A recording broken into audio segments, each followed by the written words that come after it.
జబర్దస్త్ ఈ కార్యక్రమం ద్వారా ఎంతో మంది కామెడీ ఆర్టిస్టులు తెలుగు తెరకు పరిచయం అయ్యారు. అలా జబర్దస్త్ ద్వారా నథింగ్ నుండి సంథింగ్ అనే రేంజ్ ని అందుకున్న వారిలో సుడిగాలి సుధీర్, గెటప్ శ్రీను, ఆటో రాంప్రసాద్ కూడా ఉన్నారు.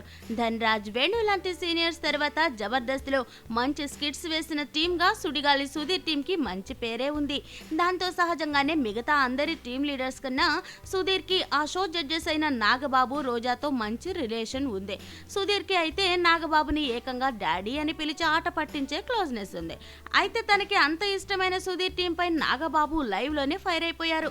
స్కిట్స్ చేస్తున్నారా, ఇంకేమైనా చేస్తున్నారా, ఎందుకురా మీకు అంత బలుపు అంటూ నాగబాబు నిప్పులు కక్కారు. ఇంత ఈగో ఉన్న వాళ్ళు ఈ షోకి అవసరం లేదంటూ సుధీర్ టీం ని స్టేజ్ మీద నుండి కిందికి పంపించేశారు. ఇక రోజా కూడా మీకు కొత్త కాన్సెప్ట్ చేతకావా, మీ స్కిట్స్ లో ఏమైనా కథ ఉంటుందా అంటూ బాగానే సీరియస్ అయింది. ఈ మొత్తం ఎపిసోడ్ తో ఇప్పుడు జబర్దస్త్ నుండి సుడిగాలి సుధీర్ ని బయటికి పంపించేశారు అన్న వార్త పరిశ్రమలో కొంచెం గట్టిగానే వినిపిస్తుంది. నిజానికి గతంతో పోలిస్తే సుడిగాలి సుధీర్ టీమ్ స్కిట్స్ అంతగా బాగుండడం లేదు. దీంతో బాగా డిసప్పాయింట్ అయిన నాగబాబు కాస్త మందలించినట్టు మాట్లాడితే సుధీర్, శ్రీను అంతా రెక్లెస్ గా సమాధానం ఇవ్వడం తప్పే.